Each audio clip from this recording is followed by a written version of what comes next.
Ladies and gentlemen, get ready to experience one of the most prestigious events in Caribbean radio, television, and print. Coming to you from the breathtaking Naya Resort in Placencia, Belize.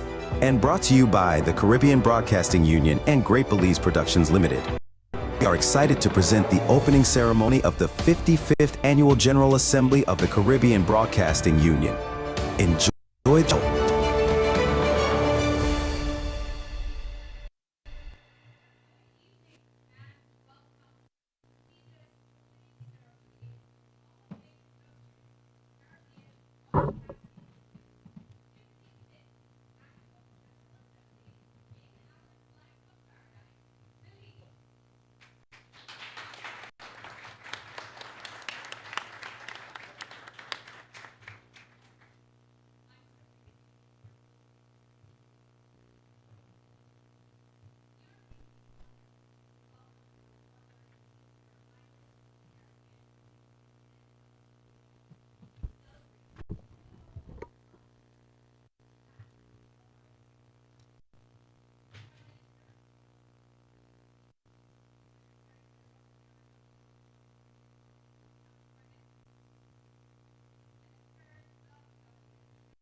Senators.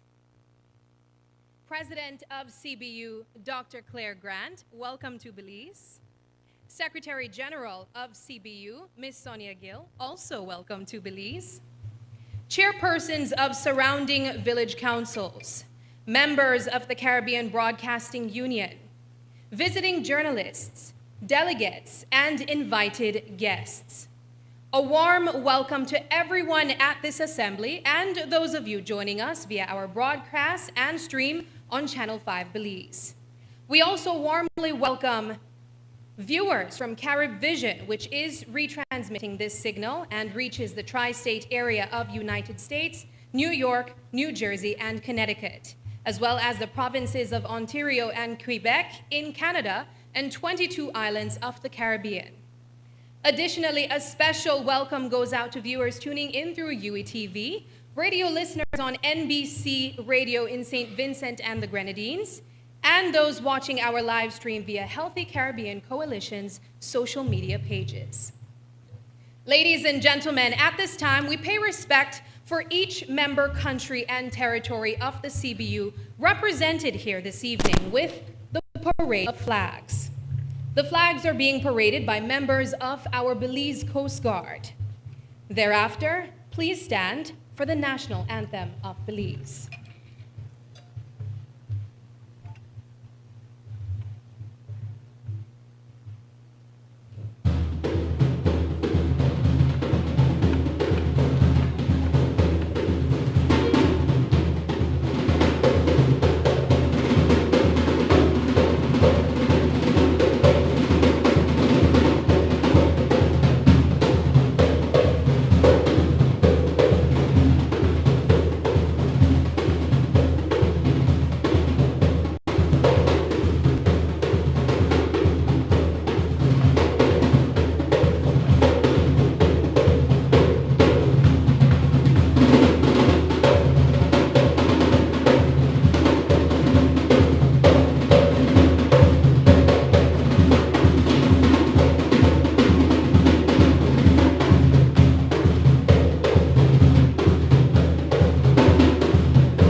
At this time, can we please stand for the national anthem of Belize?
Ladies and gentlemen, you may be seated.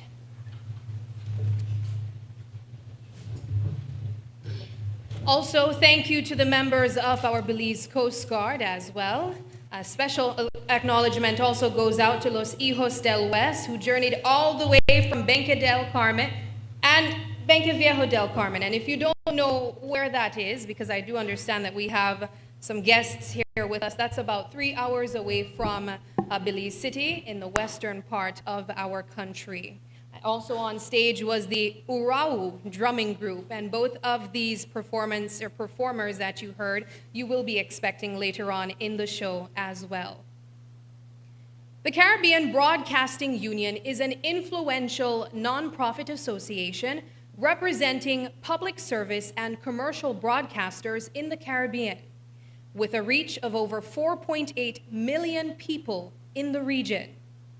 Since its inception in 1970, the CBU has been dedicated to capacity building, training, and sharing live and pre-produced programming.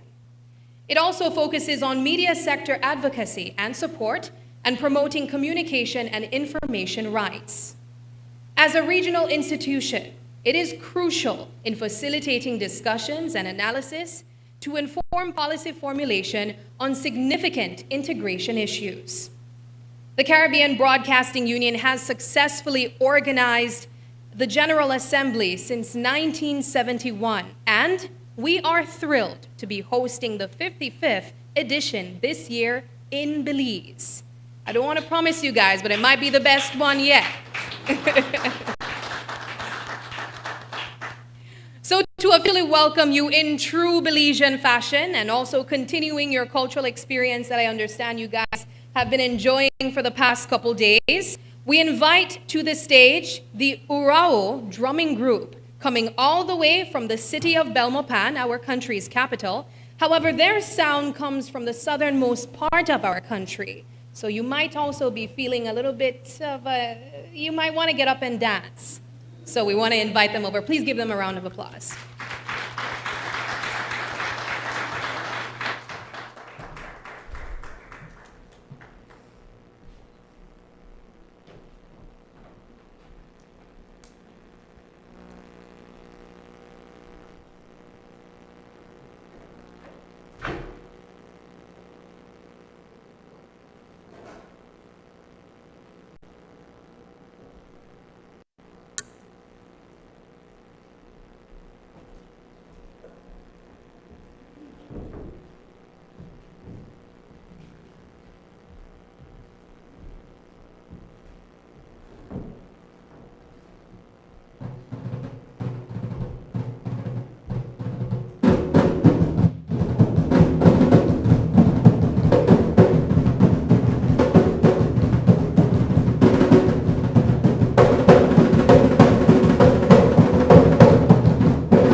Wow, that was a treat, even for us here in Belize.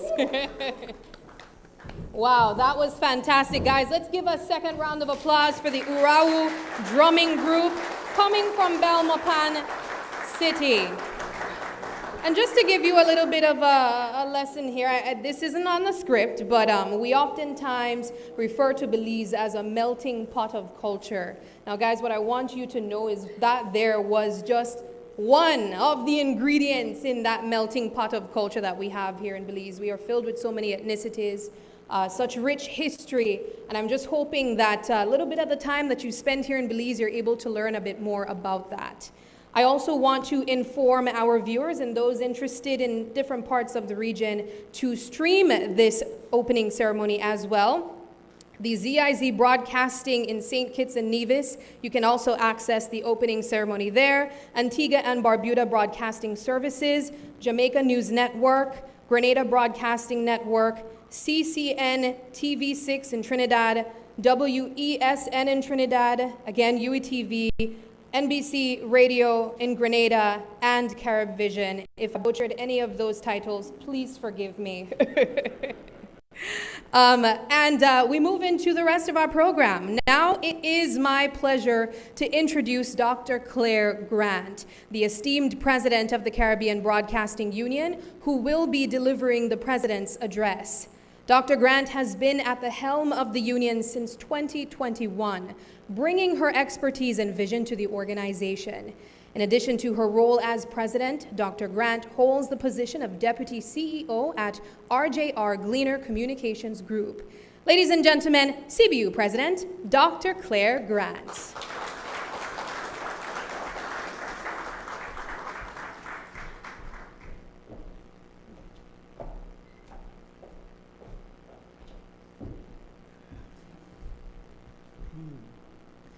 Good evening, all. First, I must say it is my first time in Belize. Never been here before. Have gone to university with people that were from Belize, and I was always interested in knowing what this part of the region was like, and it has not disappointed so far.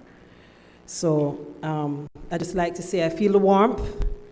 But more importantly, I see a side of the Caribbean that is very different from what I'm used to. A different type of, for want of a better word, humanity, I might say. And it's very rich, and I'm really and truly, I'm very happy to have had this experience in this way.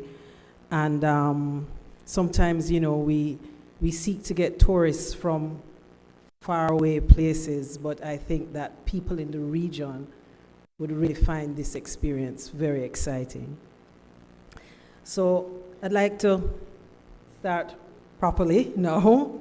Mr. Prime Minister John Bricino, CARICOM Secretary General Dr. Carla Barnett, members of the Cabinet and the Government of Belize, members of the Belize Judiciary, Senator Janelle Shonararo, I believe is also here, Dr. Colin Young, Executive Director for the Caribbean Community Climate Change Center, Mr. Christian Porter, CEO of the Public Media Alliance, Dr. Cleveland Slam, Communications Director of the Nature Conservancy Caribbean Division, Dr. Paul Hector, Communications and Information Advisor for UNESCO and the Caribbean, Ms. Eloy Hoyes, Chair of the Caribbean Media Corporation, CMC, Vice President and other directors of the CBU Board, Chairman and Chief Executive Officer members of CBU, honored guests, ladies and gentlemen of the media. Yes, I am truly pleased to be here in Belize for the very first time, but it's not the first time for the CBU. CBU has been here twice before. I mean, in 55 years, we have got to have gone around. And this is really important because we carry this particular activity around the region so that everybody can experience what it is to be a part of this union. It is a privilege to experience the Caribbean in Central America. I have done Suriname, I have done Ghana, now I've done Belize. It feels like I've just completed the parts of that puzzle. And yesterday we did the delegates tour, and I really have to say thanks very much to Director Marlene, has made this quite an exciting experience. And that was hosted by the Belize Tourism Board, and it was a remarkable experience. We do chocolate in Jamaica too, but not quite the way you do it. We have spice in Jamaica too, and I've been to Grenada, but it's not quite the way you do it. And certainly the most exciting part of the journey for me, when I was at university, I majored in history. It was history and social sciences. I did history in high school, and we did a tour that I learned so much, and it was actually bringing to life things that you just had read about as far as Mayan culture is concerned, and everything to do with this part of the Caribbean. I cannot express in words just how rich an experience it was to feel, to touch, to see these things that we have been reading about, and now to see that, you know, it's something real. Also very important because we watch National Geographic and these other things, but to actually be here to touch and see these things live made a remarkable impression on me. And as I consider CBU's own journey since the 54th Assembly, which was in Antigua and Barbuda, and just to say, I'm sure this will be the best, as last year was the best. And Tobago was the best. So, Anthony, where are you? Okay, shh. Note to come. But it is really, as I landed, and you all have some remarkable tour guides, or the people who drive you around, they really make sure that you know everything about the country, and it's not rehearsed. You know, you can feel that it's coming from the essence of the person. Like their driver, I think his name was Sene. Sandy. And Sandy said something that just struck me when he spoke about the fact that there are so many parts of the country that are protected. You know, you just can't go around burning down trees and cutting down trees. And that just struck me, because maybe people in Belize don't know that that's not like, everywhere in the Caribbean is not like that, right? The fact that you have, by law, protected your environment with policy is not something that is common across the region. And I'm praying to you all, do not take it for granted, one. Also, do not allow others to influence you changing that position. Because as I walk around this particular property, and I'm aware of how hot it is where I'm coming from, and I understand that part of what we're feeling in the climate here has so much to do with the vegetation and the ponds and the rivers and everything that is allowed to be in its natural state. So I'm asking the people of Belize, do not take this for granted. And again, you will at some point, I'm sure, come up against the dilemma of development versus the environment. And I am comfortable in believing that Belize will make the right choice. The Caribbean media sector has been grappling with major technological developments in recent years, and we have seen major steps at the regional and international level in the past 12 months. For many of our members, especially in Jamaica, my home, Trinidad and Tobago, and right here in Belize, digital transition is now at our doorstep. I have Jamaica has been first, but it is really important to note this is not something that we think is going to happen. It must happen. Analog transmission is past life. They no longer make material for analog transmitters. So a digital transition is inevitable. But most importantly, for broadcasters, it is going to turn on a completely new world for you. And so I'm encouraging Belize. Director Marlene and I have had many conversations as we are ahead, and we're encouraging the rest of the region to embrace this change, because it is not just a change for the industry, but it is potentially a dramatic change for our people. But we're encouraging policymakers to act in a timely manner to ensure that the correct enabling environment is in place to help domestic media services make the shift with a feasible business model in place. And this is very important. It's not something to be embarked on lightly. There are a lot of pieces that have to come together. We actually can't wait for all the pieces to come together before we make a move. But while we are moving ahead, it is important that all of the players involved make the correct decisions to enable the industry so that it can empower and enable the people. Radio remains the most popular medium in the Caribbean, and we note the efforts in the late 2023 and early 2024 by vehicle manufacturers to remove FM radios. Yes, if you hadn't heard, there was a plan afoot to remove FM radios from cars. By jointly advocating with our colleagues from around the world, we were able to stem what could have been disastrous for media houses and audiences they serve, as noted in the UNESCO World Radio Day announcement on February 13th of this year. There is a famous saying that the price of freedom is eternal vigilance. When we consider the challenges to independent journalism over the past 12 months, we accept the CBU's role as monitor and advocate for this fundamental pillar of democracy.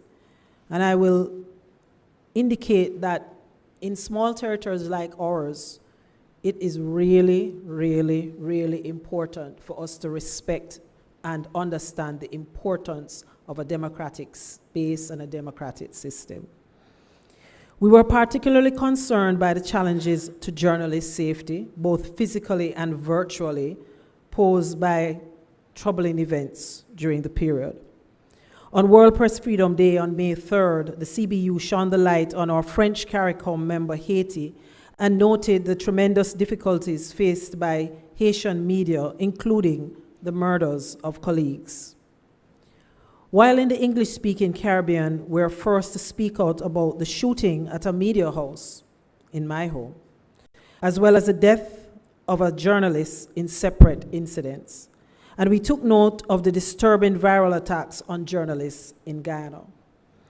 In line with the theme of this assembly, the CBU continued to place great emphasis over the past year on improving the entire region's resilience to natural hazards, especially those associated with climate change, which poses an existential threat to the Caribbean. And I probably needn't go further than say Hurricane Beryl. It hit a number of islands viciously, and then it glanced at another island, but hit sections of that island as viciously as it hit total islands. And in this case, I speak about Jamaica, where it's not understood just how damaging that hurricane was to sections of the island. And the scenes there are very similar to what we would have seen from the islands in the Eastern Caribbean that got full hits. So sections of Jamaica actually experienced category 4 winds. This is why the CBU is particularly grateful to the partners at the National Gas Company of Trinidad and Tobago, NGC, as well as 5 Cs, C. The Nature Conservancy Caribbean Division, the Partnership Initiative for Sustainable Land Management, and SADIE Consulting. All of these organizations supported the CBU strategy to incentivize the coverage of environmental content in radio, print, television, and digital media through this year's Caribbean Media Awards. And it's really important. We have to find a way to discuss these issues that mean more to our people, because the correct decisions have to be made now to preserve the future. And whatever is required to get that conversation being part of general public discourse among all generations is really important. Most of us sit here in this room, probably it's not our problem, but it is our problem because our children and their children are going to have to live in this space.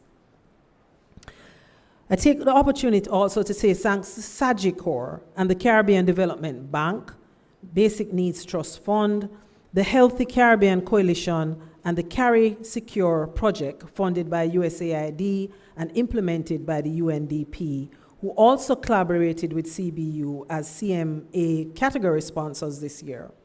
The past 12 months have also seen an extension of the work in promoting knowledge and skills in coverage of environmental issues with our long-term partner, the UN Office for Disaster Risk Reduction.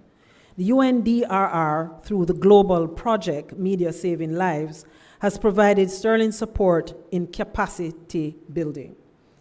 A lot of people don't know a lot of the work that the CBU does, but a lot of time is spent getting support in allowing us to be better at what we do, which is reporting and gathering news. Along with the more traditional workshop format of training, including an activity in partnership with UNESCO in February hosted by CBU member CARIMAC in Kingston, Jamaica, there have been other creative approaches. The UNDRR launched 2 co-production activities that bring together producers from around the world to collectively create content on disaster risk reduction. CBU is very proud of the contribution on sustainable tourism, which was launched during World Tourism Day forum conducted by the Caribbean Tourism Organization in September 2023. And as we speak, a producer from Trinidad and Tobago, member TTT, is in Bali, places I really want to go to, Indonesia, meeting with colleagues to plan a follow-up on a co-produced series. And this is very important. We here in the Caribbean speak about disaster risk and climate change, and we understand as we live and experience some of the things that are happening as the world is getting hotter, and we're feeling it. But we are not the only ones. So all across the world, there are communities very similar to us who have very similar stories. And it is really very important that we connect with these people, because we have to speak in a larger voice. They're experiencing the same things that we're experiencing. So these exploits of CBU, which basically pull together people from across the world that have the same story to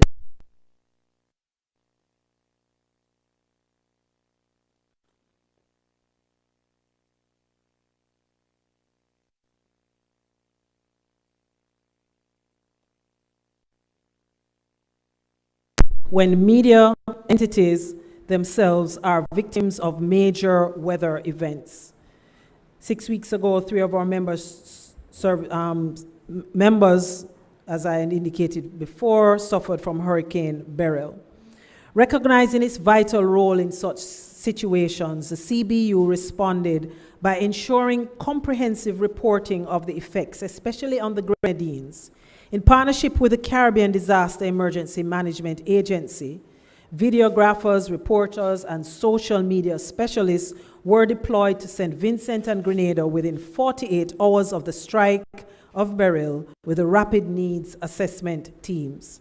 And our member in St. Vincent reached out with a request for assistance, given the major communication challenges it was experiencing. Again, through the support of CDEMA and the CBU Secretariat, we were able to acquire and relay to Kingston a satellite-based equipment to provide this member, National Broadcasting Corporation, with with a reliable communication system.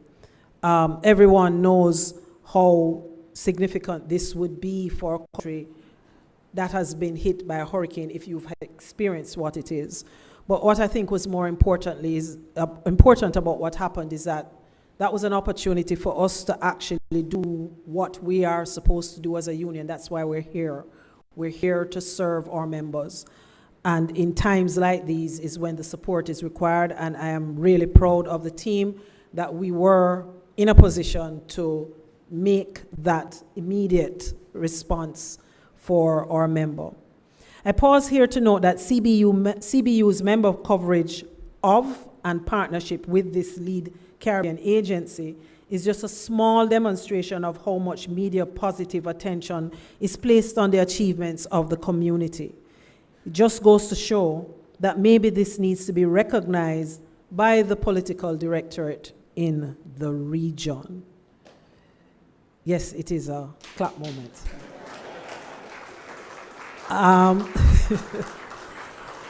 I will expand on this because the media is this amazing entity that's called the media that we refer to when we want to quarrel about something, because the media didn't and the media should have, and why didn't the media do?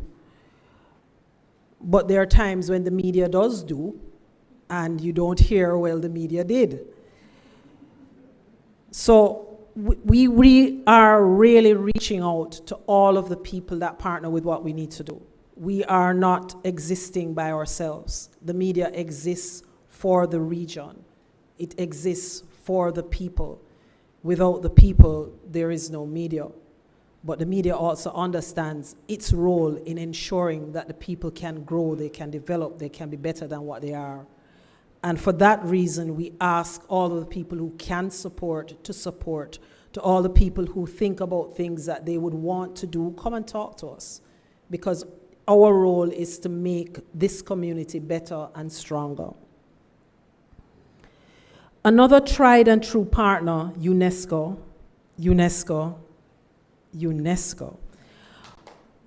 Yes.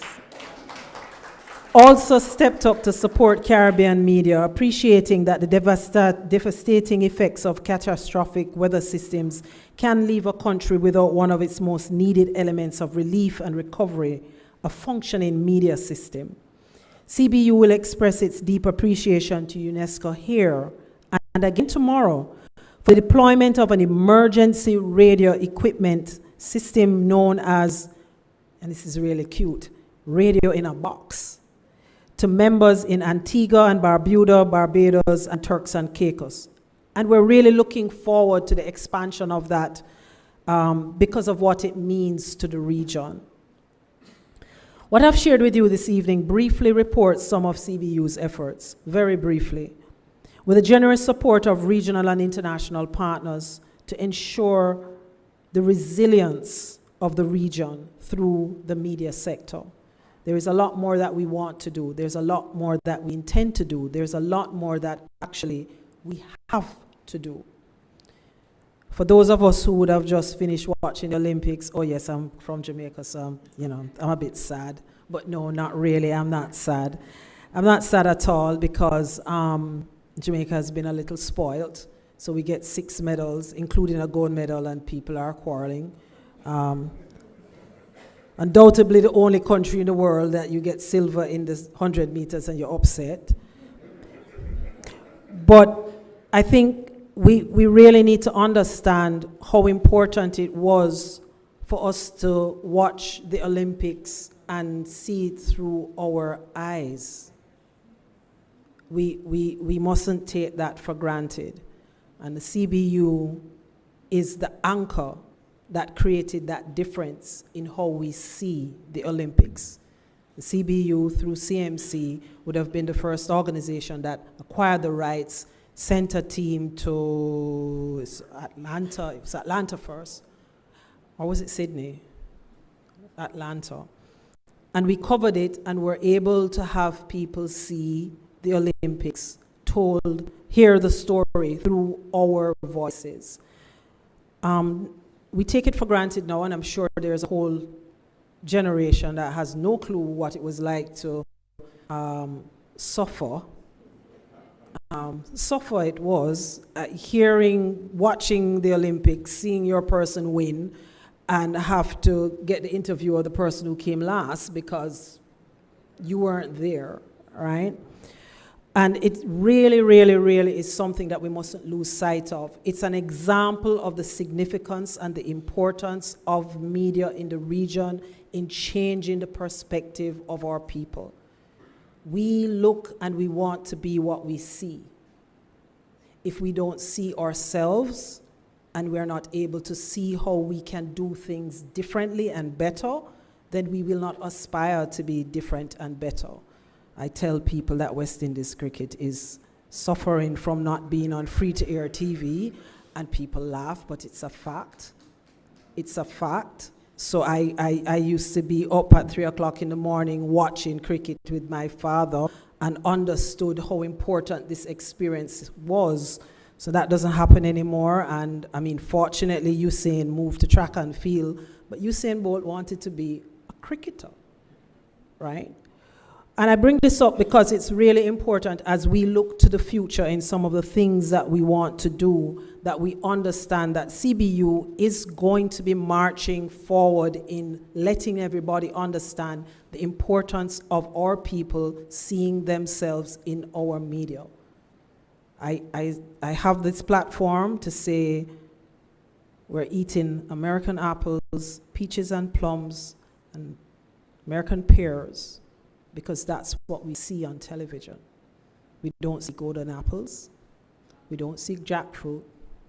We don't see, we call it naseberry, what you guys call it, sapodilla. We don't see those things on TV as a part of somebody's household that they pick it up in the kitchen in their basket and they eat it.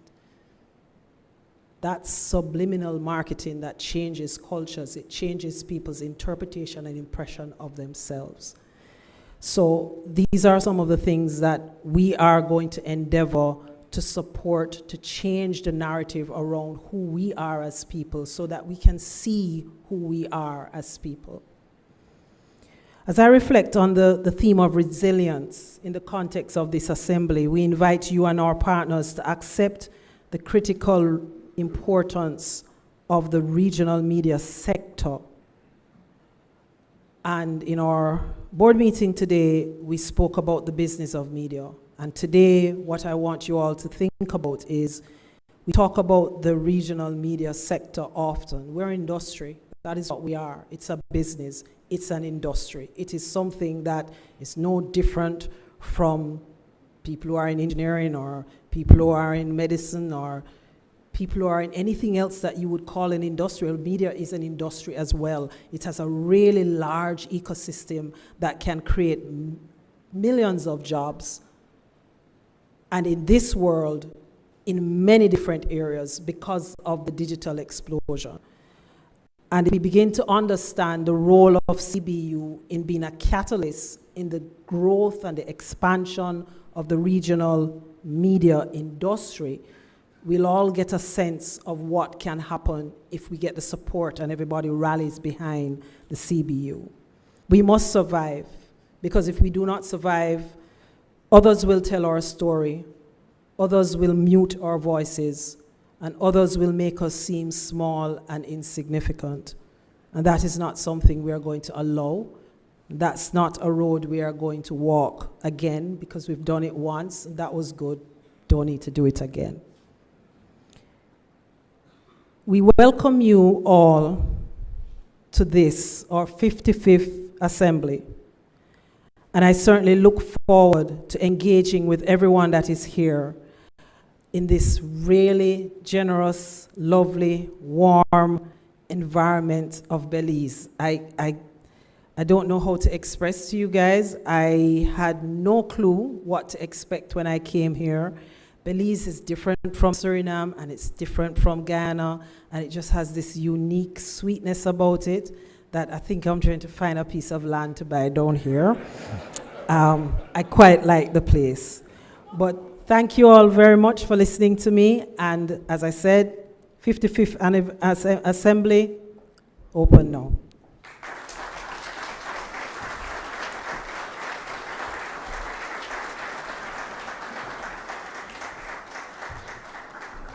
Thank you very much, Dr. Grant. Well, if you're interested in purchasing a piece of land, I know a lot of people would tell you Placencia is a great place to be, but if you're looking to really chill out in the countryside, you can purchase a piece of land beside me in Borough Boom. All right. Borough Boom, right? See? Well, we're going to progress into the rest of the ceremony. I also want to make note that we are also streaming. Seemingly, I'm getting notice every time I sit down where else we're streaming. We're also streaming on TTT in Trinidad and Tobago. As we continue with our program, though, we come to a poignant moment of reflection. As the union convenes for industry discussions over the next few days, we also take a moment to recognize those who have lost their lives along the way. Ladies and gentlemen, we ask for your help in observing a moment of silence as we look back at those we have lost over the past year.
Let's give these legends a round of applause. May we continue to carry on the amazing legacy of passion, commitment, and sacrifice. Before we proceed to our guest speaker, we have a delightful cultural experience next up for you, in that of one of our Belizean top talents. Her name is Ernestine Carballo, and she will be performing a Creole medley.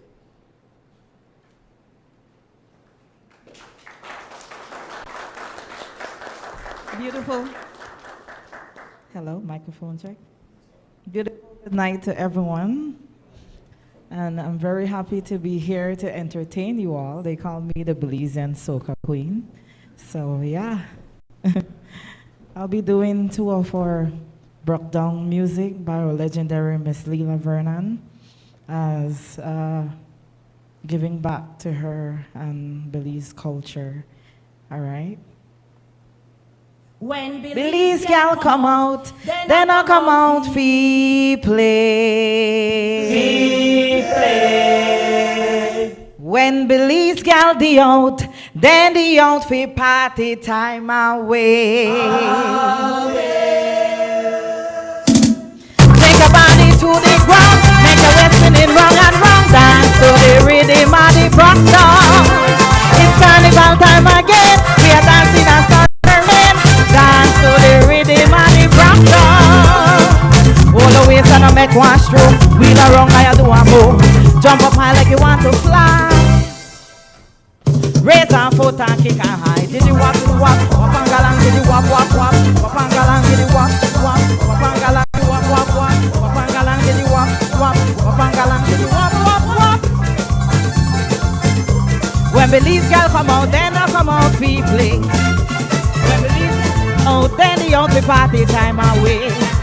Shake a body to the ground, make a western in wrong and wrong. Dance to the rhythm and the rock song. It's carnival time again, we are dancing a sun or rain. Dance to the rhythm and the rock song. All the ways and I make one stroke. Wheel around fire to a boom. Jump up high like you want to fly. Raise a foot and kick her high. I wanna know who say Creole no got no culture. Rhythm.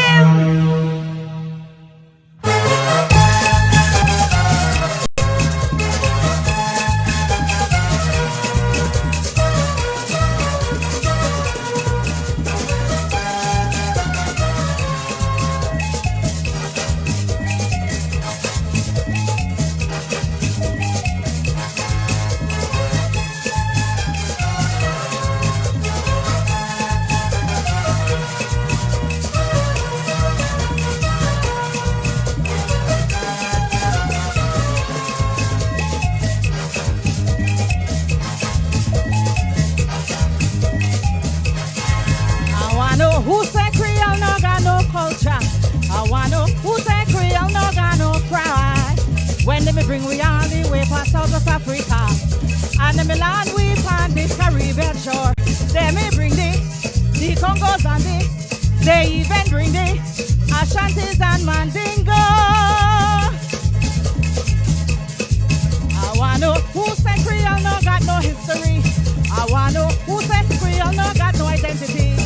20 to 50, 20 million Southwest Africa began down in a slavery history. They will bring the Congos and they even bring the Ashantis and Mandingo.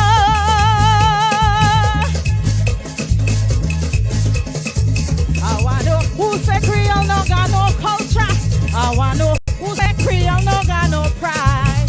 When they bring we all the way from Southwest Africa, and them land we on this Caribbean shore. They me bring the Congos and they even bring the Ashantis and Mandingo. Give me, give me, give me, give me, give me, give me, give me, give me. Wanna like it? Wanna like rock down music?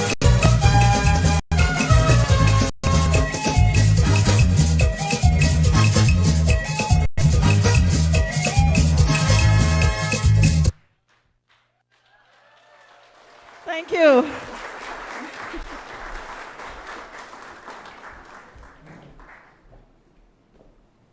Yeah, Ernestine will definitely make you want to dance. There's much more of that. I can't promise that you won't want to take off your shoes by the time she has her final performance, though.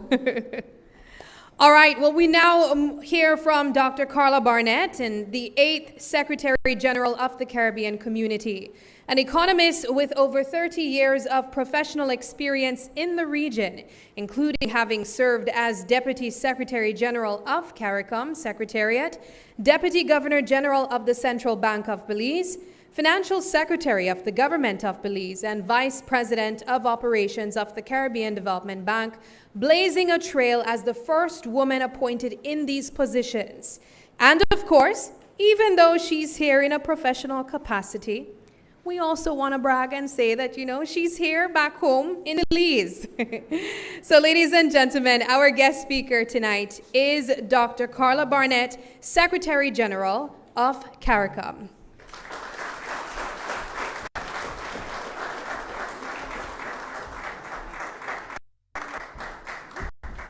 There you go.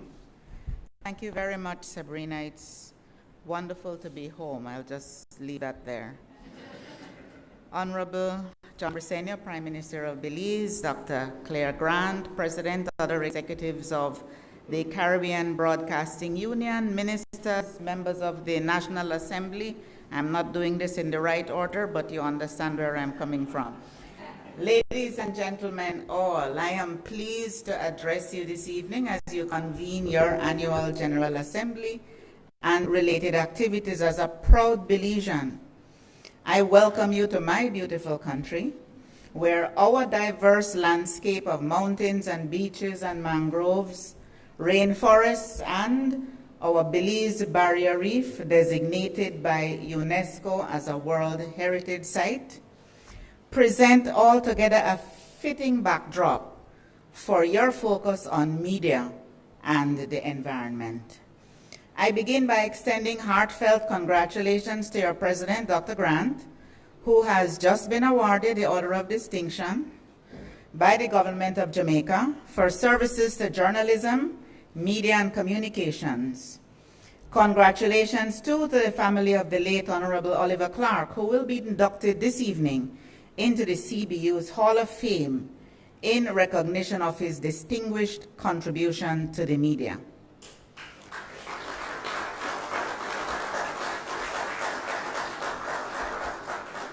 Ladies and gentlemen, as we gather this evening, the memory of the record-breaking early season weather system named Beryl and its devastating extensive impact on several member states of the Caribbean community, forcing the postponement of the 43rd regular meeting of the conference, is fresh in our minds and will no doubt feature in discussions throughout the week. Deliberations on the after the hurricane were also on the agenda during the rescheduled 47th meeting of the conference, which was held at the end of July in St. George's, Grenada. While there, I visited the island of Carriacou, where, along with President Ali Abdana and the Prime Minister of Grenada, we were able to view firsthand the devastation caused by the hurricane. It was a sobering visit and a painful reminder of the urgency of the climate crisis facing the Caribbean region and other island and low-lying coastal developing states, SIDS, which do not cause climate change, but which continue to bear the disproportionate and increasingly onerous burden of its consequences. Data from UNESCO show that 30.7 million people were displaced globally by natural disasters in 2020. In the Caribbean, the extensive destruction of our nations caused by the passage of hurricanes is a familiar refrain. In the last 10 years only, hurricanes such as Irma, Maria, Dorian, Ivan, and now Beryl have severely impacted the region.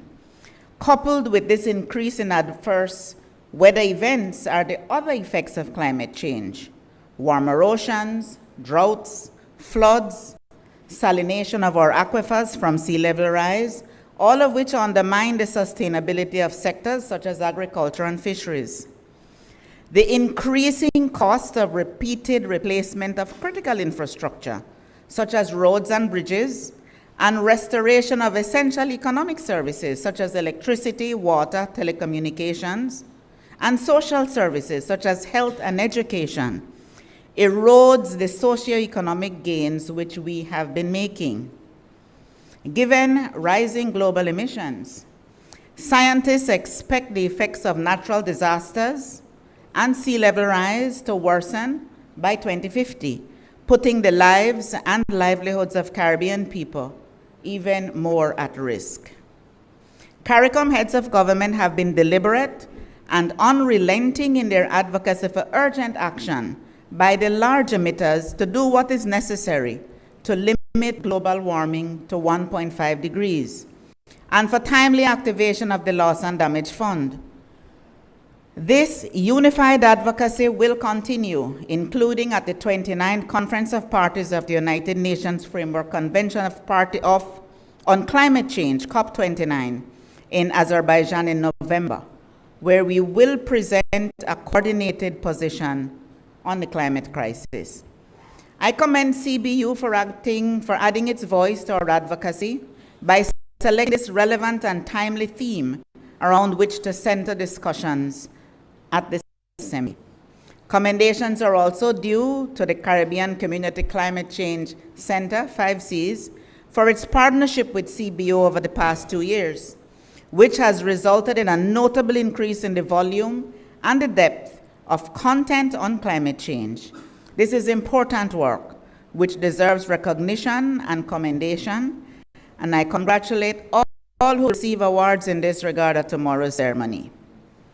The regional media have traditionally played a very active role in disseminating information on disaster preparedness and around major weather events. As we seek to amplify our call for climate justice, the CARICOM Secretariat is seeking to broaden its partnership with the regional media. You are ideally placed to present a platform for scientists, activists, and policymakers to speak directly to the public, to package the impacts of climate change for public consumption, and to counter misinformation. We especially have to engage with our young people who stand to lose the most if the global community cannot find a way to do what is right to reduce carbon emissions. Critically, in the context of our vulnerable Caribbean region, our media must scrutinize international efforts to reduce carbon emissions and demand accountability for the negative effects of climate change on our small countries. What is true is that even if we, in the SIDS, do everything we can do to eliminate our already almost negligible carbon emissions, even as we continue to build our social and economic resilience, the inevitable warming of the oceans and sea level rise will continue to place our continued existence at risk unless the major carbon emitters do what is necessary to reduce their emissions and do so in time. There is indeed very little time left. Scientists are already telling us that we are at risk of losing the ability to keep global warming within the 1.5 degrees centigrade, which is essential to our survival as a civilization. Am I correct, Colin? Right. Earlier today, I participated in a constructive exchange of views with regional media practitioners on how we can more effectively collaborate on information sharing. Despite the proliferation of media channels and more cost-effective means of disseminating information, access to news of the services and programs being implemented as part of the regional integration process remains a challenge. In many cases, this is especially true for the most vulnerable among us. Our hope is that, going forward, we will balance the scale so that even as we are probed on matters on which we can do better, achievements, opportunities, and benefits are also publicized and shared. In this information age, access to digital technologies is a key driver of information dissemination, and digital media serve a crucial tool for driving change and development within societies. While the Caribbean has adopted transformative digital technologies in recent years, significant digital divides remain within and across the region. At the recent meeting of our heads of government in Grenada, the Prime Minister of Grenada, who is at this time CARICOM Chair, the Honorable Deacon Mitchell, who leads on science and technology, including information and communication, in the CARICOM Quasi-Cabinet, he launched the development of a strategy for regional digital resilience. This strategy will focus on digital integration, infrastructure and connectivity, workforce skills development, and the necessary policy and regulatory framework. Our expectation is that this strategic focus will help to equip the people of the region to participate robustly in initiatives to improve competitiveness, boost innovation and growth, build our resilience to cyber attacks, and other risks.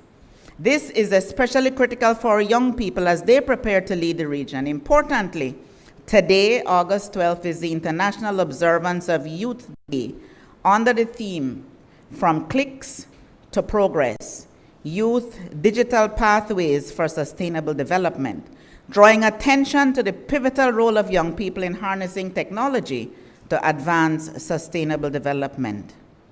Distinguished ladies and gentlemen, this year, CBU is marking its 54th anniversary. Its longevity and impact are due, in large measure, to the organization's responsiveness to the dynamics of the sphere within which it operates, exemplified, for example, by its development of a social media policy framework for the Caribbean. The CBU actively engages on the work of the Secretariat, including on the Council for Trade and Economic Development, or COTED, and as a member of CARICOM's ICT cluster of institutions, which are advancing the CARICOM single ICT space. We look forward to the continued robust participation of the organization and its membership in the important conversations about the digital future of the region. This includes raising awareness of the need for our countries to make the leap to cutting-edge technologies. This is necessary to support distance education, provide access to specialized medical diagnostics, emergency messaging, and security, improve digital literacy skills at all levels, utilize the great potential of artificial intelligence, paying due regard to the need for ethical content creation and usage, more effectively integrate the use of digital capabilities in the delivery of public services across the region, and support the region's drive for the necessary rollout of 5G and its continued evolution to improve and modernize operations in both the public sector and the private businesses. I wish you a very productive 55th Annual General Assembly and look forward to increased collaboration with the CBU and the regional media to advance the interests of the men, women, and young people of the Caribbean community. Thank you very much, ladies and gentlemen.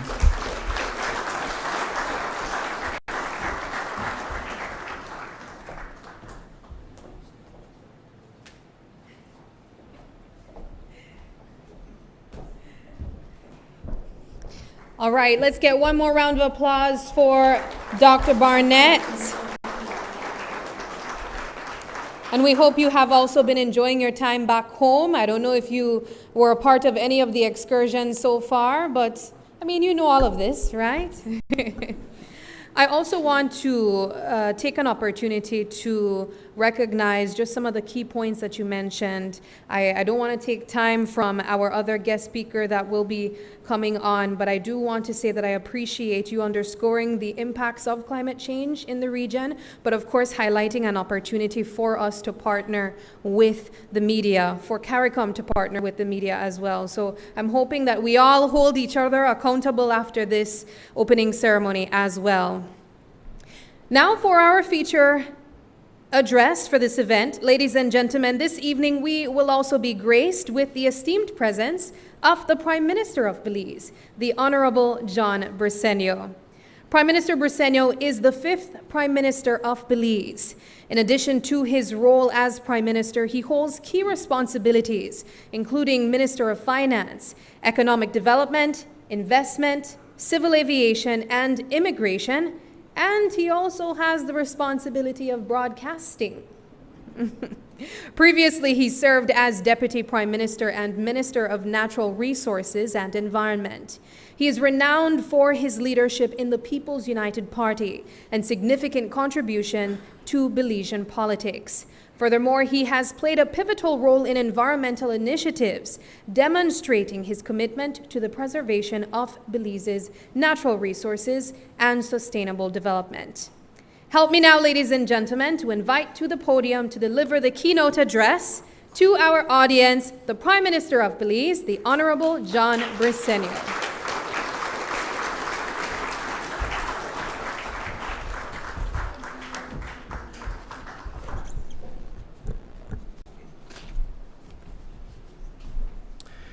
Thank you very much for reminding me that I'm also in the media business. My brother and I started off way back in 1990 with buying over a small cable company, and a person here in the midst, we bought over a part of his operation. We're not going to mention name today, though. But good evening to everybody. It's certainly a privilege to have you all here. And Madam President, I did a quick research on you just now, and I noticed that you have not gotten into politics. Maybe you should consider it. You're pretty good. You know, it reminds you said, you know, a politician can predict the future and then afterwards explain why it never happened. So, but I must tell you, we have bragging rights in Belize. The largest living barrier reef in the world, the Blue Hole. There are 4 atolls in the Western Hemisphere. Belize has 4 of them. We have pristine jungle. We have the Mayan, the Mayan temples all over the country. It was predicted at one time that we had about 1 million Mayans living, indigenous people living here in Belize. You want me to continue? We have one of the best jaguar reserves in the world. And I will stop right there just to finish about the issue of the melting pot. That Belize is indeed a melting pot of so many diverse groups. And the difference of Belize is that whenever any group comes to Belize, you know, within a generation, they become a part of the country. I like to use this example of little kids from Central America, Savannah, El Salvador. At home, they're talking in Spanish. At school, they're talking on English, and in the streets, they're talking Creole. You can't tell the difference. And up north, it's where more of a Hispanic culture exists, and there the rancheras is also, music is also quite prevalent. And no, I will not sing. I found out at an early age that I can't sing. I wanted to sing, but I decided I know better I stay in school. I think it was the best decision I made ever. But again, good evening, everybody.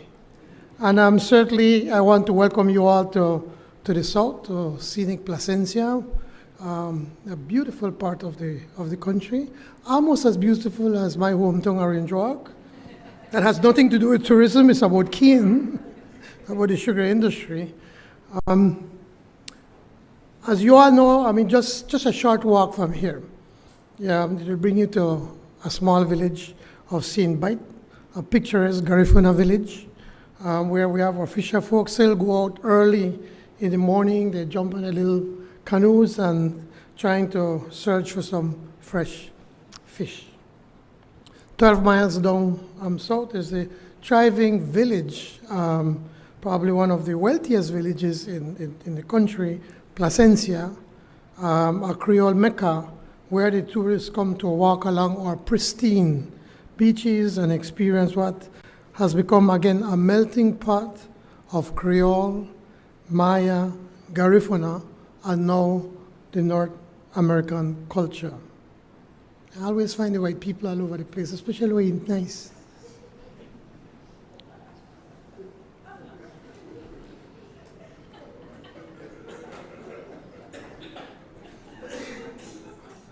I see Stuart one disappear. But he's Belizean, 100% Belizean.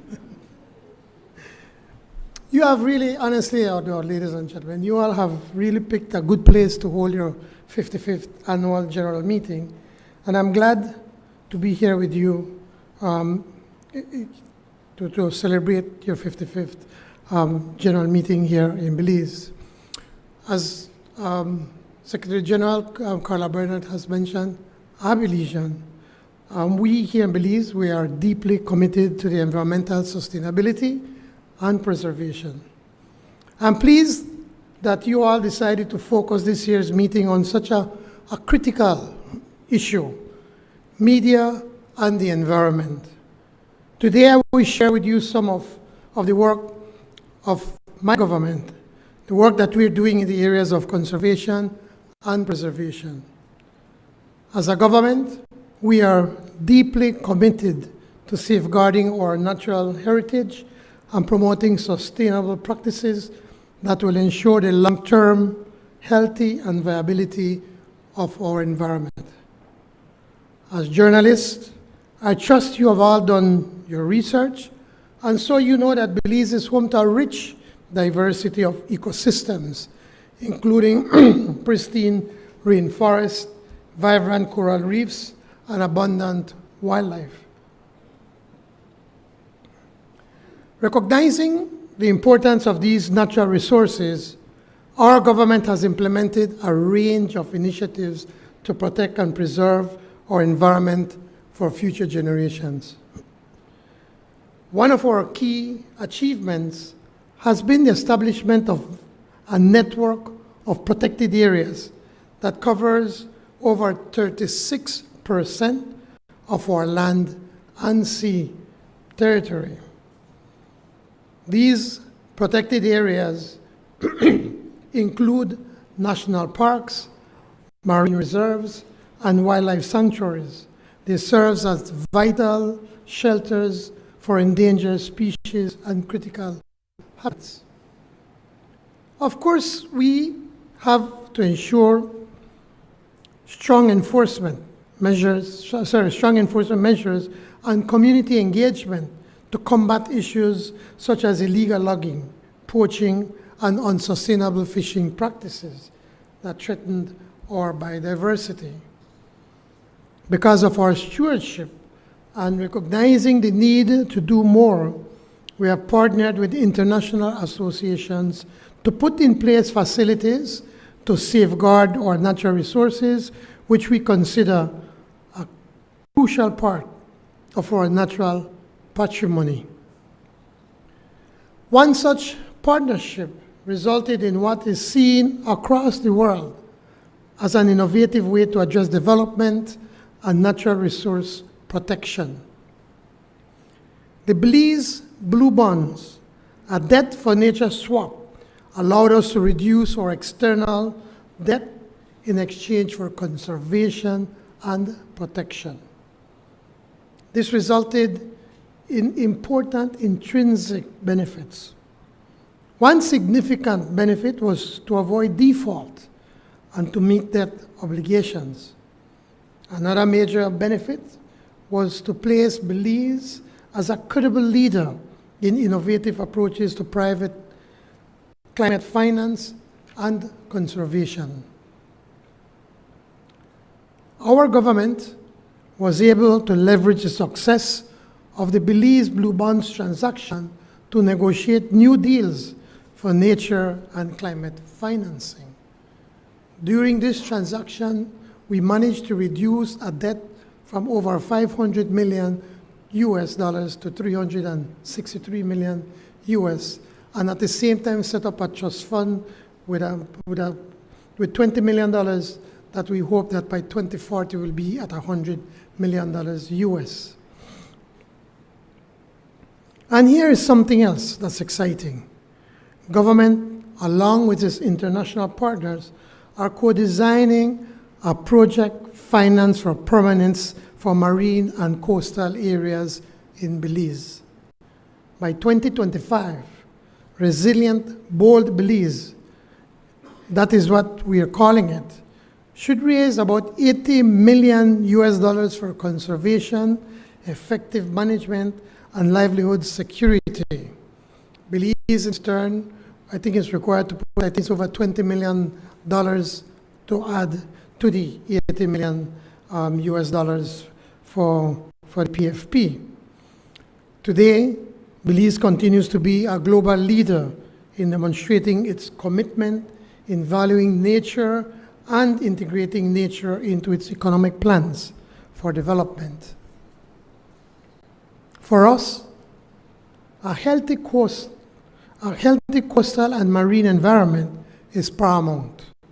The core of our conservation commitment then is to deliver outcomes that benefit the Belizean people and nature through building what we now refer to as a nature-positive economy.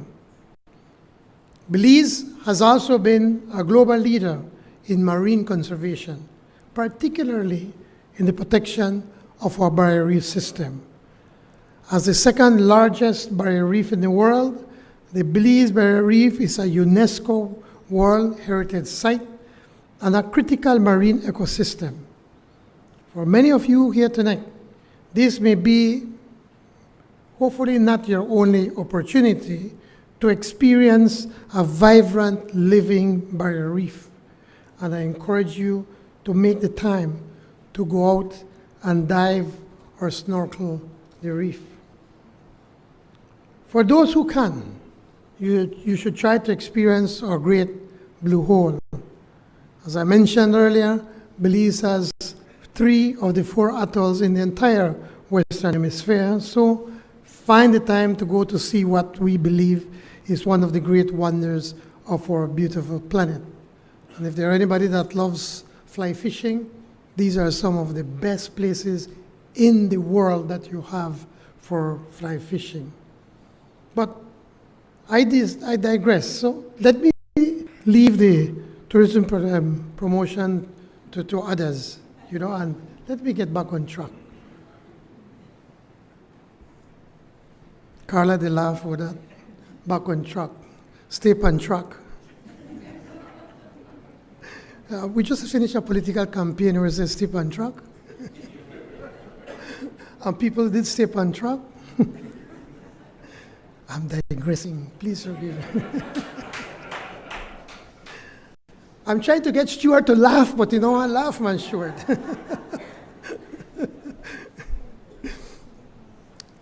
Much better. So, I put you up a video of Stuart. I accomplished something. I made Stuart laugh. It's not very difficult to do. But back again. Through partnerships with local stakeholders, with NGOs, and through international organizations, we have implemented measures to reduce pollution, regulate fishing activities, and enhance coral reef resilience in the face of climate change.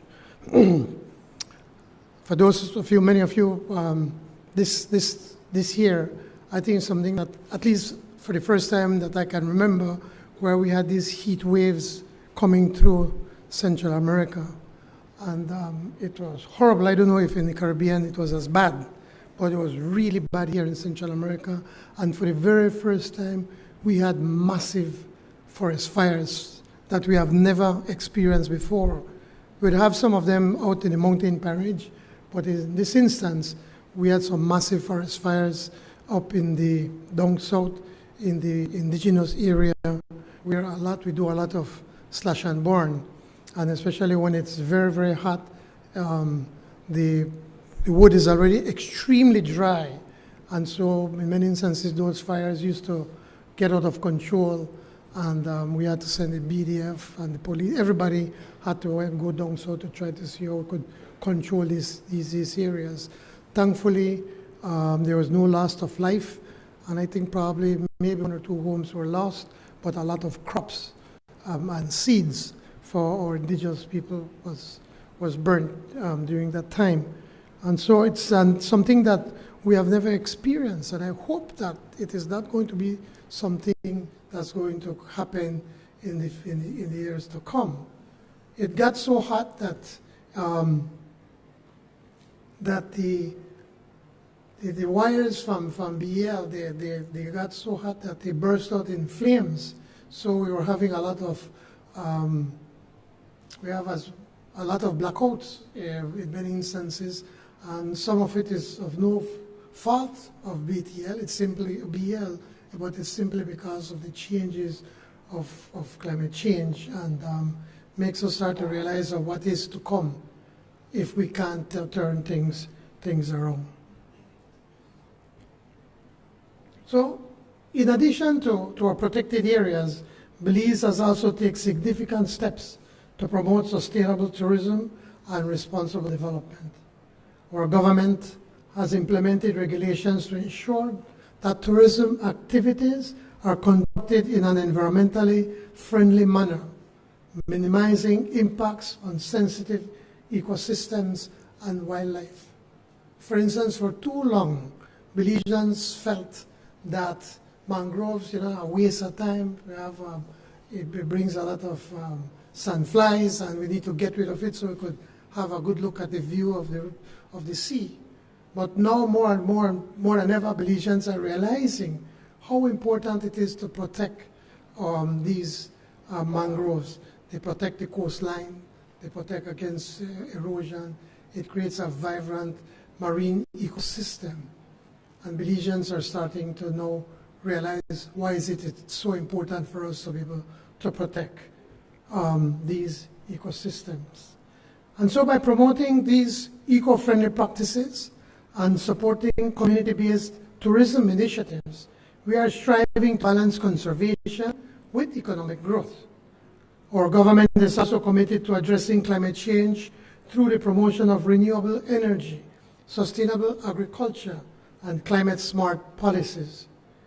By investing in clean energy projects, promoting forest conservation, and enhancing climate resilience in vulnerable communities, we are working to mitigate the impacts of climate change and build a more sustainable future for all Belizeans.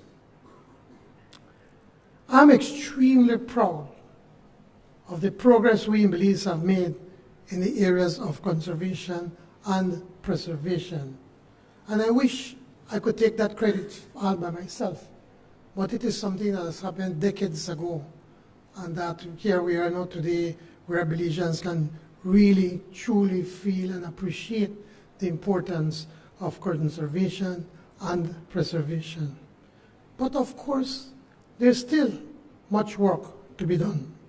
And I must say that we have done it not all by ourselves, but with the help of our local and international partners who share our commitment to this cause. For this reason, we invite all stakeholders, including you, the media, civil society, and private sector, to continue to partner and join us in our efforts to protect and preserve our environment. Together, we can ensure that Belize remains a beacon of biodiversity and sustainability for generations to come, and by extension, the Caribbean. Ladies and gentlemen of the press, I took the time to go through this tonight because I want you to know what we have done and continue to undertake in the pursuit of the preservation of our diverse and fragile ecosystem. I say this to you because you have the ability to shape public awareness and understanding of the environmental challenges we face across the Caribbean. This, my friends, is not an overstatement. Each of you have in recent years witnessed and reported on the devastating impacts of climate change, hurricanes, deforestation, pollution, and the loss of biodiversity on our fragile ecosystems. The Caribbean region, with its rich biodiversity and vulnerable coastal communities, is particularly at risk. You must then, as broadcasters and media professionals, use your platforms to raise awareness about these pressing issues and advocate for sustainable solutions. From highlighting the impacts of plastic pollution on our oceans to showcasing innovative renewable energy projects, the media plays a crucial role in shaping public opinion and driving positive change. By amplifying the voices of environmental activists, scientists, and policymakers, we can foster a greater sense of urgency and collectively, responsibly towards protecting our planet for future generations. My challenge to you as you go about your work is to commit to using the power of the media to promote environmental stewardship, sustainable development, and climate resilience across the Caribbean. I am sure I speak for leaders across our region when I say that we are ready to collaborate with you. We want to share best practices and leverage our collective influence to drive meaningful action on behalf of our environment. Distinguished guests, including our esteemed Secretary General, ladies and gentlemen, and yes, friends, the CBU is crucial to our efforts to highlight development challenges shared by the small island development states. You who have been on the front lines know our susceptibility to natural disasters, to vulnerability, and to external shocks. You know all too well our region's excessive dependence on international trade, our fragile environments, and increasing anthropogenic change. We need your assistance to give voice to the daily challenges we in the Caribbean face and the urgent need for the developed world to assist. I wish you a most impactful conference. I challenge you to harness your skills and talents for the betterment of our environment and our shared future. Muchas gracias y que disfruten su estancia en Belize, which means please enjoy your stay here in Belize. And in the Garfun is what? Sorry, May? Thank you very much.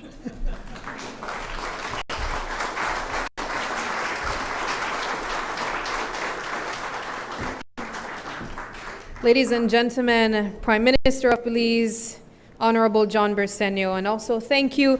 You know, PM really had some shameless advertising of where you guys should visit, really focusing on his area that he's from too. But I have to say, apart from that, I really appreciated that you focused also on the things that we are doing and the way that we are leading the change in climate change. So I'm hoping that we can continue along that path and of course use our media platforms, as you said, to continue to share and inspire other regions to do their part as well, because we often highlight when we go to these conference of the parties is that it's these large emitting countries and regions that are doing all of the damage, and then of course the small island developing nations are the ones paying the price. Example, Hurricane Beryl, having a hurricane of that magnitude so early in the hurricane season as well. All right, well, as we continue to provide you with snippets of our very rich culture this evening, I know you guys enjoyed them at the start of the ceremony, so we want to have the attention back on Los Hijos del West, and as I mentioned, they come all the way from Benque Viejo del Carmen, which is about 3 hours away from Belize City. So ladies and gentlemen, please, Los Hijos del West.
That was lovely.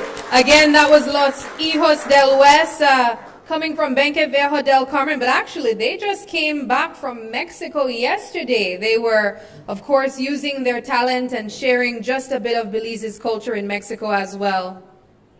All right, ladies and gentlemen, it's time for the presentation of the President's Award and the introduction and the induction of the Hall of Fame awardee.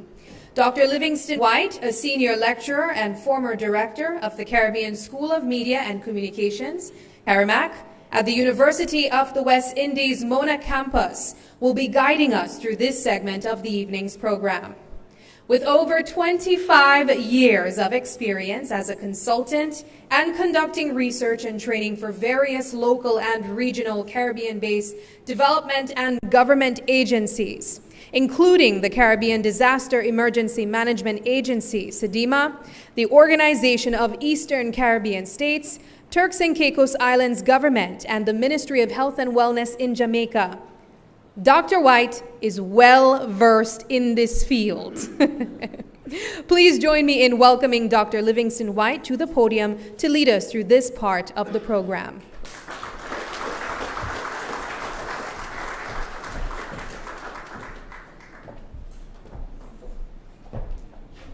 Thank you, Ms. Daly. Good evening, ladies and gentlemen.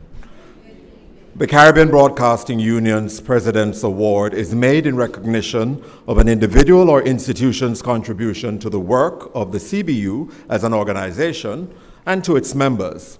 To be considered for this award, nominees must support the core aspects of the mandate of the CBU, including, but not limited to, project funding, access to technical expertise, capacity building, policy formulation. We also consider the impact and duration of the contribution to the CBU and its members. Ladies and gentlemen, the CBU President's Award for 2024 goes to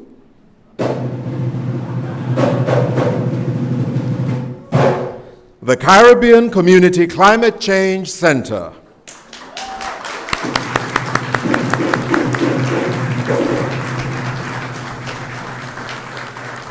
We now invite Marlene Cuellar to read the citation for the awardee. Marlene Cuellar is CEO of Great Belize Productions Limited. She's also a director on the CBU board and chair of the local organizing committee of this year's General Assembly. Director Cuellar. Good night, everyone. And that was a great surprise. Congratulations to the Caribbean Community Climate Change Center. The formation of the Caribbean Community Climate Change Center, CCCCC, we say 5 Cs for short, is described as a partnership success story by its initial principals and associates.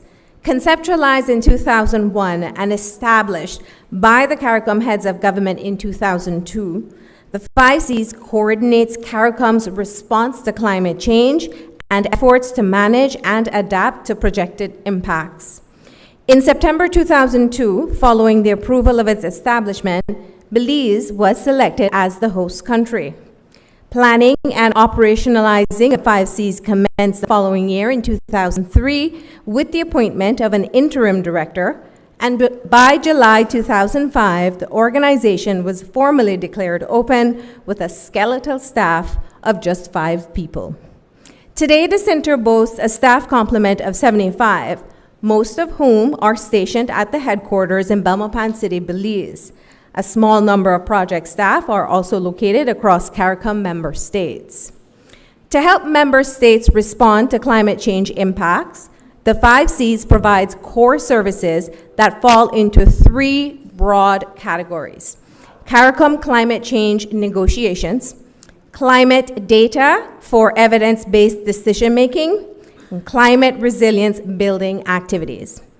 The 5 Cs has demonstrated strong leadership in project implementation, and its expertise, experience, and strong performance in helping CARICOM member states pursue climate resilient development allows it to scale up the mobilization of climate finance and to implement innovative and sustainable solutions to improve the lives of the people across the Caribbean.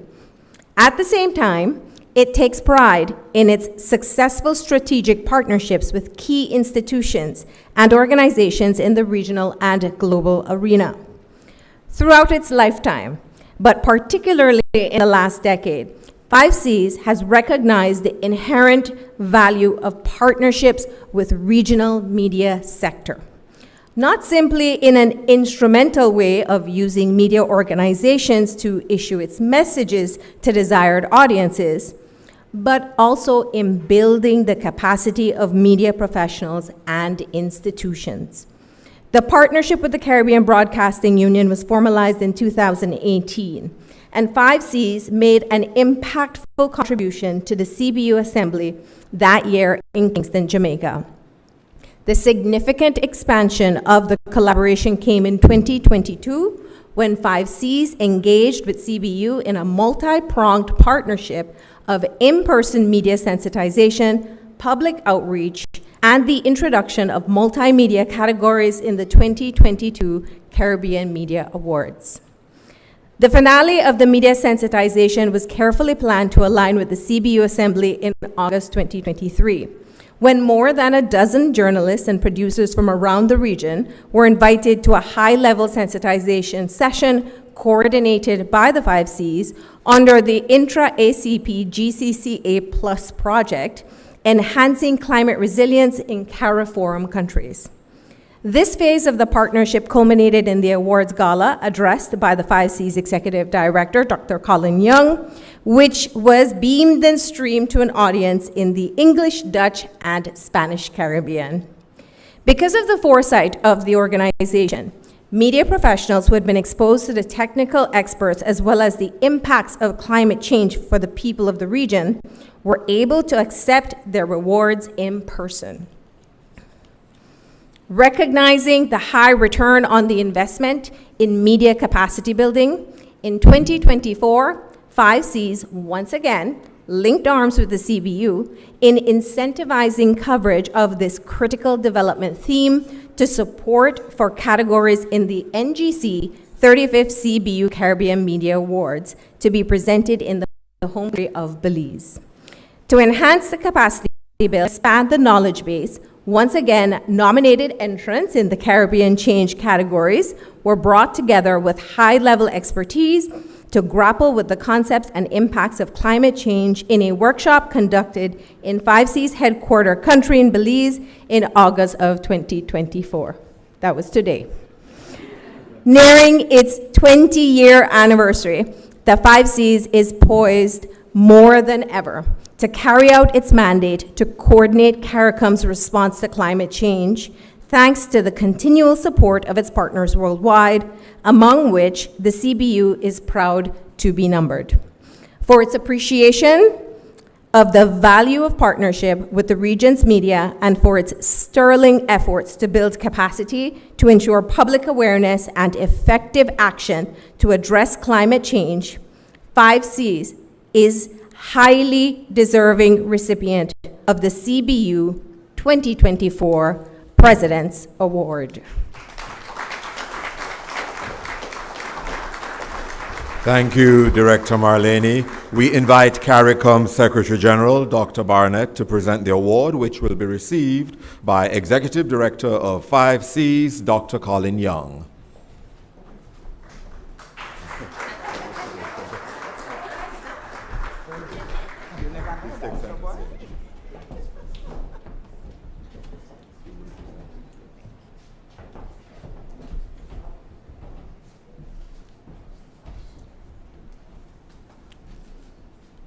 We also have CBU President joining, Dr. Claire Grant. After all, it's a President's Award.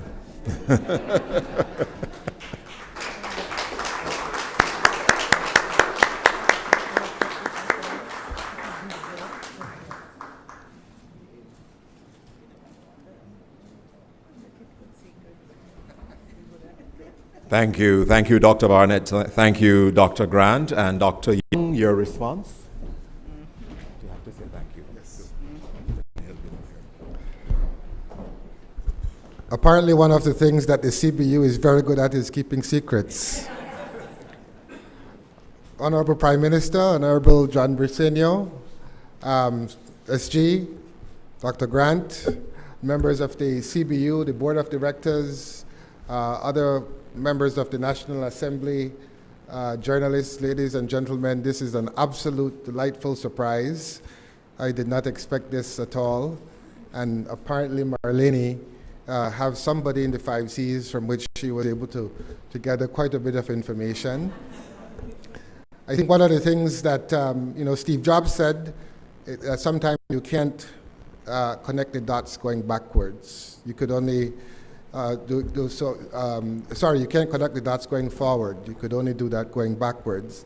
And sitting in the front row here is the Prime Minister, who will tell you that had it not been for his efforts and that of the then Prime Minister, Said Musa, who was able to work with the CARICOM leaders and particularly the Prime Minister of Barbados, the 5Cs would not have been hosted in Belize. So Prime Minister, thank you very much for your efforts. And now almost 20 years later, we are about to celebrate the 20th anniversary of a CARICOM institution that was, in a sense, hosted in Belize because of the efforts of the current Prime Minister. The 5Cs has, as Marlene said, been quite instrumental in helping to build climate resilience, but we recognize as well that there's a massive gap in the public's understanding of climate change and the effects of climate change. And we have a responsibility to help to change knowledge, attitudes, and practices of people to become more resilient to the effects of climate change that the UN has now called the single greatest threat to humanity, and to what the Prime Minister and the SG and Prime Ministers and Presidents all across the Caribbean refer to as an existential threat to our way of life.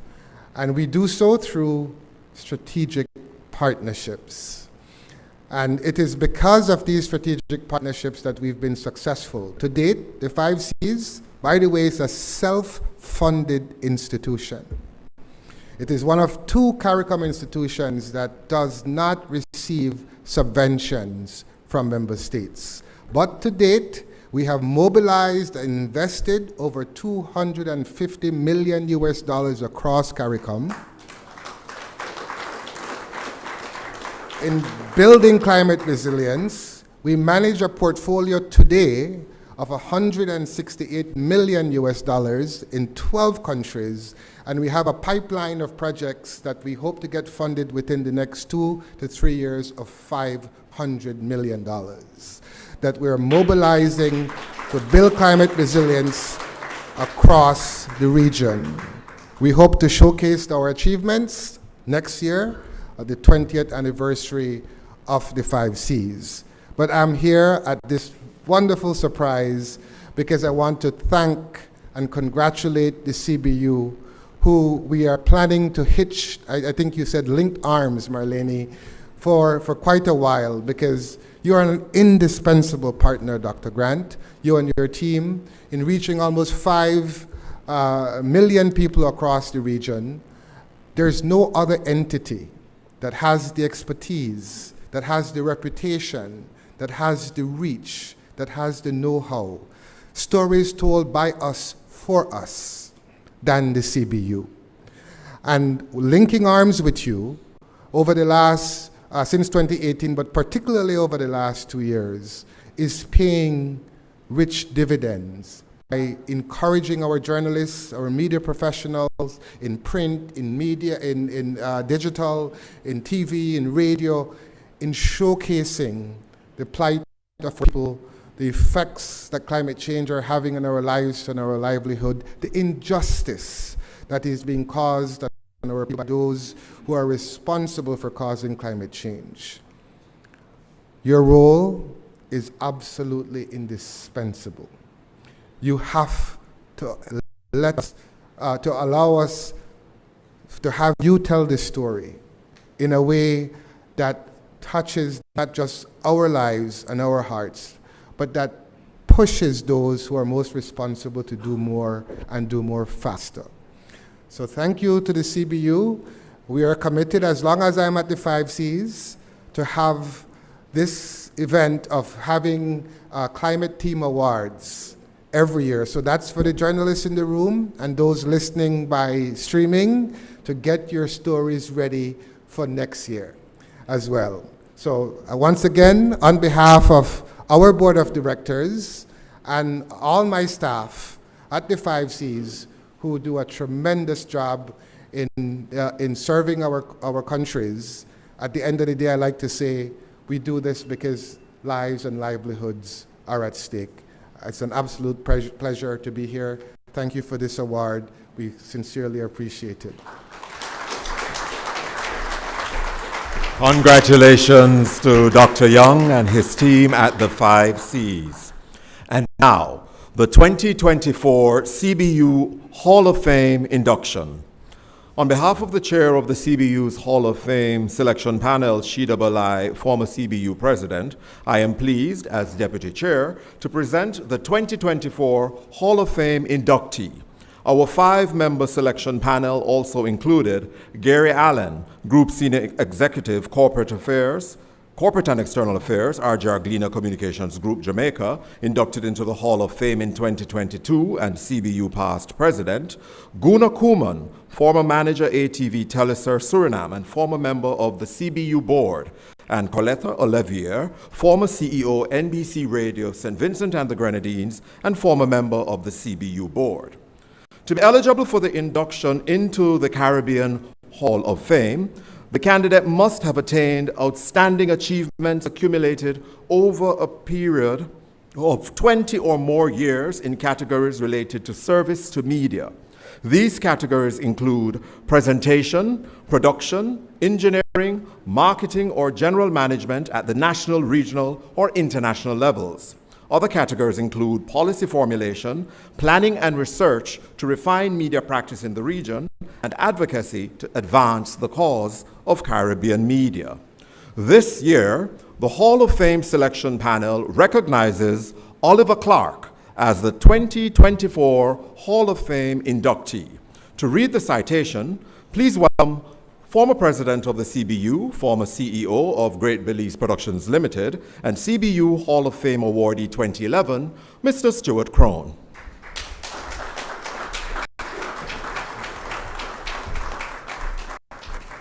Thank you very much. Before reading the citation, I can't help but make a few short remarks. The first concerns our last honoree, Dr. Colin Young. I know the theme of this conference is media and the environment, and although most of us in this room would know Colin as Dr. Young, if we go back about 40 years, one of our earliest television productions at what was not yet Channel 5, but was called Great Belize Productions, for a show that we did called Belize All Over, it was a feature on Community Baboon Sanctuary. This was a protected area that was pioneered by Colin's father, late Fallet Young. But the star of the show was none other than a 10-year-old Colin Young, whose smile back then was just as big as the smile you saw displayed here. So Colin, he has all the academic credentials, but we know that from his upbringing, his heart was in the environment from before he was 10 years old. So congratulations again, Colin. And to follow up on a theme that the Prime Minister opened with, I am not a conspiracy theorist. I want to know why they chose the Belizean white man to read the citation for the Jamaican white man. Perhaps it's a coincidence, perhaps not. Anyway, with your financial prowess and strong business instincts, you turned around the fortunes of the grand dame of Caribbean print media, the Gleaner Company, establishing it as a financially strong organization, now celebrating its 190th anniversary and boasting the accolade of being the longest continuing publication in the Americas. Under your stewardship, the organization expanded to morning and afternoon publications in Jamaica, as well as in Canada, the United States of America, and the United Kingdom. It established 2 radio stations, as well as smaller publishing entities contributing to youth media literacy through products such as Children's Own, YouthLink, and a joint venture, A+ Learning. You and the late Lester Spalding were the 2 architects of the amalgamation of the Gleaner and the RJR Communications Group to form the RJR Gleaner Communications Group in 2016, succeeding Spalding as its second chairman in 2018. But most of all, you are known at home and abroad for your commitment to press freedom.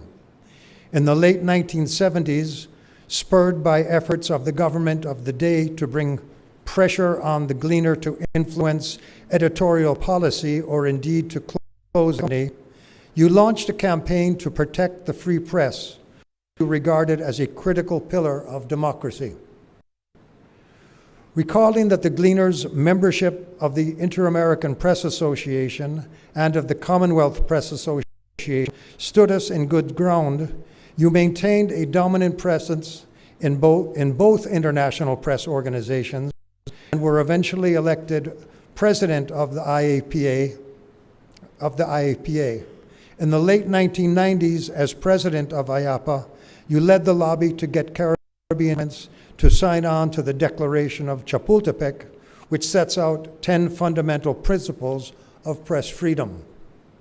As a champion for increased transparency and accountability, you were instrumental in the enactment of Jamaica's access to information laws.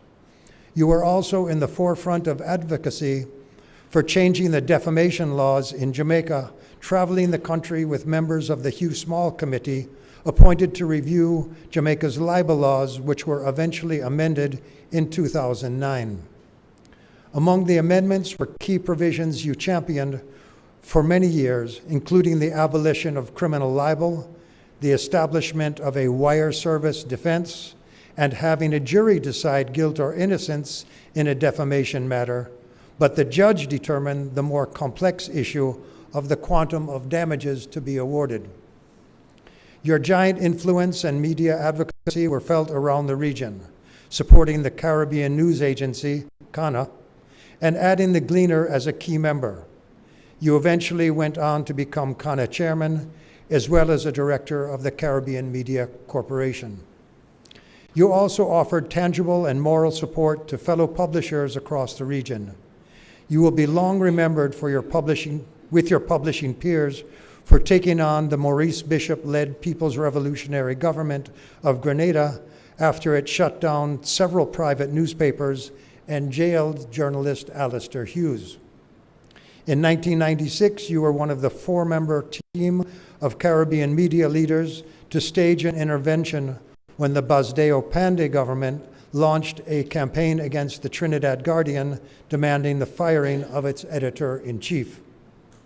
Until the end of your career at home and abroad, you stood firm in fostering democratic governance, prosperity, and social equity through your fierce advocacy for press freedom in the Americas. The CBU is honored to celebrate this career and legacy by your well-deserved induction into the Caribbean Media Hall of Fame.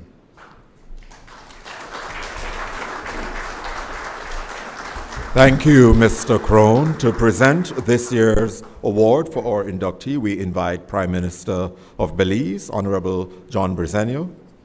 The award will be received on behalf of the awardee's family by Dr. Claire Grant in her capacity as Deputy CEO of the RJR Gleaner Communications Group at the family's request.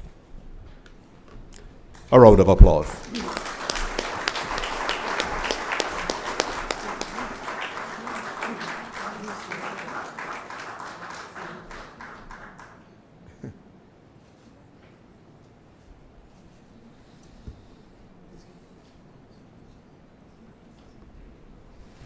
Thank you, Prime Minister and Dr. Grant.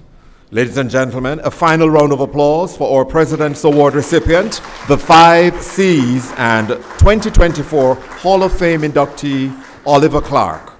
Over to you, Ms. Daly.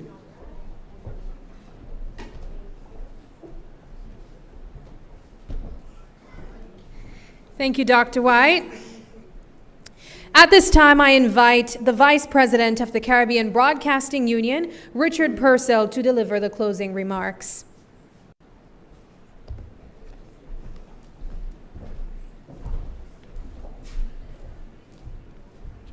Good evening, everybody. I'll be short. We are running late. And of course, you know, of course, in television, time is money. So, Honorable Prime Minister, Mr. John Briceño, Dr. Carla Barnett, CARICOM Secretary General, President, my President, distinguished guests, members of the media, I'm sure you all will agree with me that this brief delay is worth it, as I take the opportunity on behalf of the CBU to express appreciation for all those who made this evening's event the success it has been. I begin by thanking our keynote speaker, the Honorable Prime Minister, Mr. John Briceño, and may I call you fellow broadcaster, for his address, which has set the tone for serious and relevant discussions for the remainder of the Assembly. The entire office of the Prime Minister has been very supportive to the CBU also. I also extend thanks to the guest speaker, CARICOM Secretary General, Dr. Carla Barnett, for her charge to this grouping. We will give appropriate consideration to your address. Further, we wish to thank the sponsors of the Assembly. These include Eutelsat, the local sponsors, Belize Tourism Board, Belize Sugar Industry, ASR, Fortis Belize Limited, Belize Broadcasting Authority, Belize Airport Authority, Public Utilities Commission, and the Government of Belize. And someone often forgotten in the appreciation list is our event hosts. We wish to express sincere thanks to Ms. Sabrina Daly, our MC. I think she did an excellent job.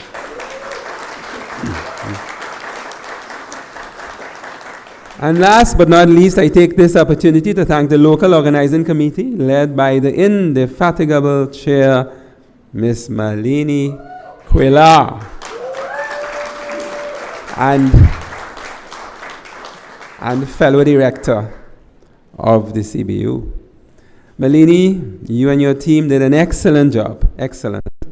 And we look forward to the rest of the AGA. The rest of the team includes Ms. Edith Gohona, Mr. Mark Chaveria of Belize Broadcasting Authority, and Ms. Yolani Kokam. Through efficient and effective planning and implementation, that team has made it possible for us to enjoy the excellent start to what we know will be yet another standout CBU assembly. And although I said previously last but not least, I have saved another last, but certainly not least, our very own hard-working Secretary General, Sonia Gill.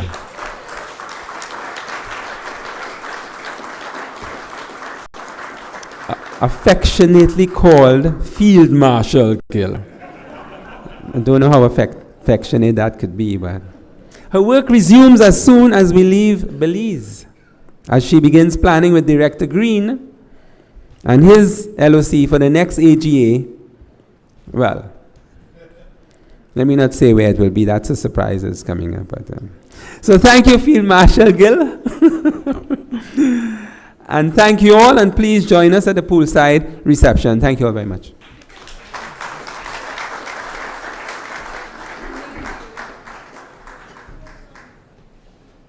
Thank you, Mr. Purcell. All right. Have you guys been enjoying this evening's opening ceremony? Yes? What was your favorite part? I imagine there was a lot of really good bits. But I think this one might be one of your favorite because, as we mentioned, we will be giving you guys a bit of cultural experiences throughout the show. And we have done. So we took you to the west, we took you down south. And Ernestine is going to take you probably to Carnival, maybe in September. As she mentioned, she is known as Belize's Soca Queen. So our final performance tonight will be from Miss Ernestine Carballo. Thank you, Sabrina. Good night once again. I'm delighted to close off with one of my originals. It's called On the Road, and it won the Carnival March Song of 2018, so you can check it out on YouTube.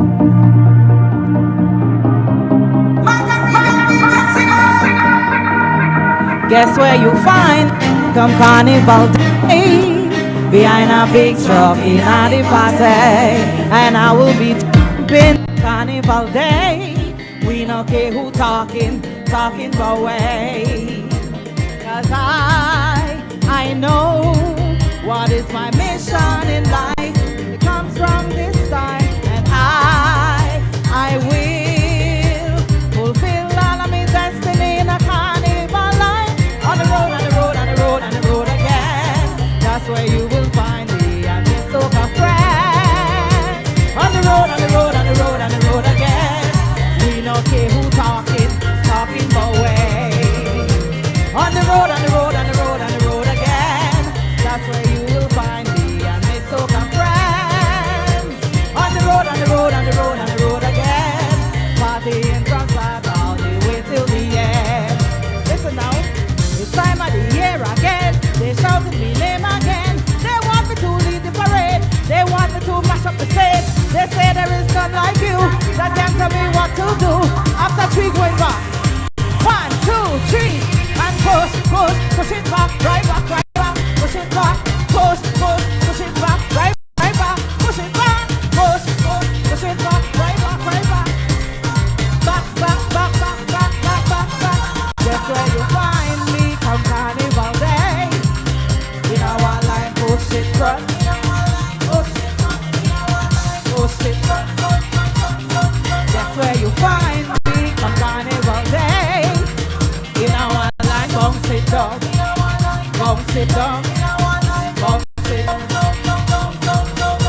'Cause I know what is my mission in life when it comes from this side, and I will fulfill all of his destiny. All Carnival lovers, all my beautiful Caribbean people. On the road, on the road, on the road. We don't care who talking. When we on the road, we don't care who talk, right? That's what will vibe me. Put your hands up in the air on the road, on the road, on the road, on the road. Put up your hands, put up the flag. It's time of the year again. They shouted me name again. They want me to lead the parade. They want me to. They say there is none like you. We're gonna push it back one more time. 1, 2, 1, 2, 3, and push. Right back, right back. Push. Right back, right back. Push.